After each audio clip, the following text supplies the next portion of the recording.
Yo, what's good, everybody? Buckle up, because today we're diving into one of the wildest political face-offs you've ever heard about. On one side, you got Tiffany Henyard, the self-proclaimed super mayor of Dolton, Illinois, who somehow managed to turn small-town politics into a non-stop reality show of scandals and chaos.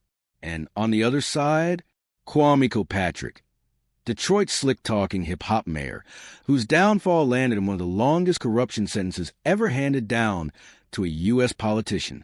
Both have been labeled disasters. Both left financial wreckage, lawsuits, and broken trust in their wake. But the real question is simple. Who takes the crown as America's worst mayor? That's what we're breaking down today. From the shady spending to the corruption charges, from the chaos to the cold, hard numbers, I'm laying it all out. And at the end, I'll give you my verdict. But I want y'all in the comments, too. Let me know who you think deserve that title. Let's start with Tiffany Henyard. If you've been rocking with this channel, you already know her story could give Bravo a new reality show.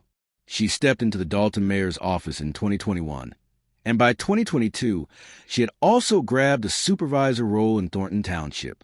That move alone boosted her paycheck to an eye-popping $347,000 a year. Keep in mind, this is in a town where most families bring in about $54,000 annually. From the jump, her spending habits looked reckless. In 2023 alone, Dolton's credit cards got slammed with $779,638 worth of questionable charges. We're talking $171,000 blown on Vegas, Atlanta, and New York trips. $50,000 dropped on so-called ice tiles, for a skating rink nobody asked for, $9,000 gone at the Four Seasons, and over $1 million funneled into her personal security detail, all funded straight from taxpayers' wallets. And that's just the spending. Her nonprofit, Tiffany Henyard Cares, didn't exactly live up to its name.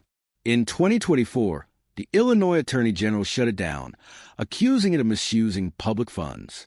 Around that same time, local business owners started speaking up about what sounded less like government and more like strong-arm tactics. One business owner, Lawrence Gardner, said Henyard's administration refused to renew his license after he would hand over $3,500 for one of her events. He didn't just grumble about it. He went straight to the FBI, and the feds didn't waste any time.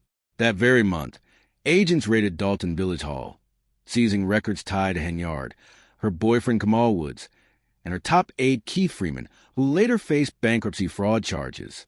By the time voters finally got their say in 2025, Henyard was left humiliated, pulling just 12% of the vote. And she didn't just lose. She left behind a $10 million budget hole, $20 million worth of lawsuits, and a town full of residents who felt betrayed by the person they trusted to lead. Now, let's switch gears and look at Kwame Kilpatrick, a name that still rings loud in Detroit. Back in 2002, at just 31 years old, Kilpatrick became the youngest mayor in the city's history.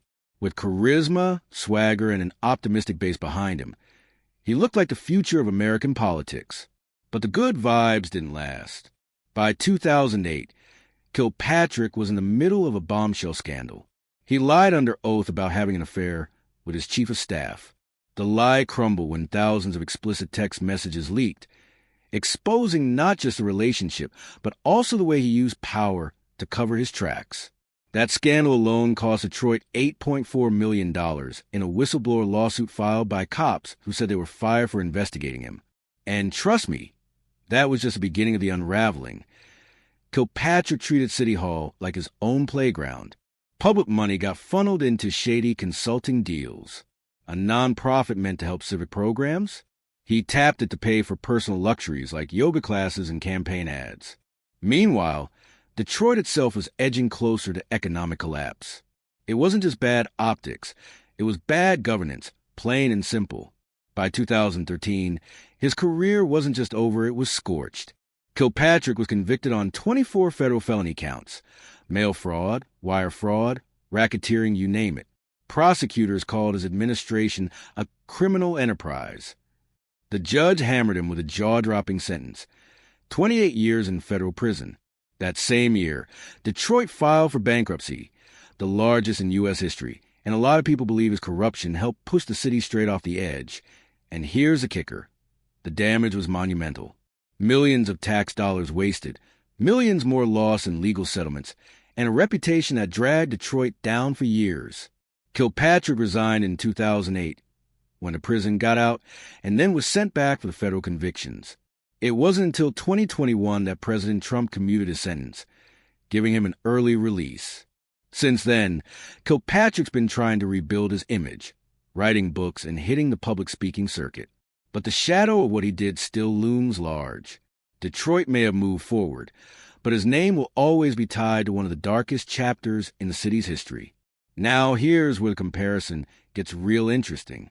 On raw numbers, Tiffany Henyard managed to financially get a small town in record time. Dolton, with only about 21,000 residents, ended up more than $10 million in debt. Thornton Township, she left that with a $2 million deficit. Kilpatrick misused millions too, but Detroit is a city of more than 700,000 people.